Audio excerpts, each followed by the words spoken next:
Hi, sweeping changes are coming to the world's most powerful central bank. President Donald Trump and his top advisors have said, and they're already starting to make good on that promise.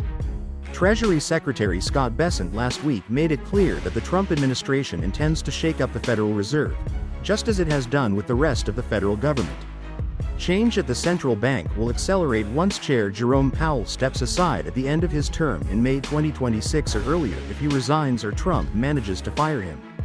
Those changes include the rules that impact the largest U.S. banks, which are already being reviewed, and on the Fed's workforce of tens of thousands across the country.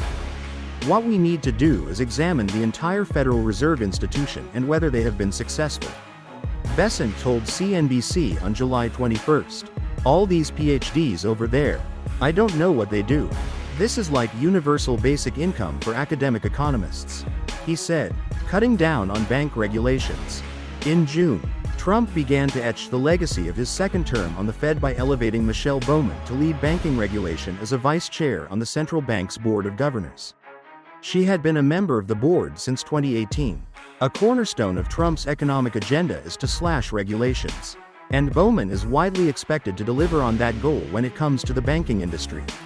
She has already begun to do exactly that.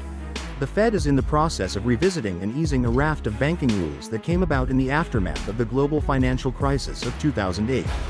For example, the Fed last month, after Bowman assumed her new role, proposed an overhaul of how much buffer global banks must have against their total leverage, or assets that carry some risk, such as loans and Treasury holdings. The board approved the proposal in late June. The nation's largest banks cheered the decision, arguing that it will allow them to lend more to businesses and consumers. But critics say the overhaul puts our banking system at risk by weakening capital of the largest banking organizations. Fed Governor Michael Barr, who led banking regulation before Bowman, said after the proposal was approved, reconfiguring banking rules was the focus of a day-long conference Bowman spearheaded last week at the Fed's headquarters in Washington, D.C. By the end of the event, one thing was clear: the banking industry wants simpler regulation, and the Fed is now poised to deliver with Bowman in a key leadership role. Downsizing the Fed's workforce and trimming spending. The Fed is already moving to trim headcount, but Trump officials have suggested that won't be enough. In May, Powell sent a memo to the central bank's roughly 24,000 employees announcing plans to reduce its workforce by 10% in the coming years. Citing government-wide efforts to improve efficiency, Fed employees are employed at regional banks across the country, with about 3,000 based in Washington, D.C.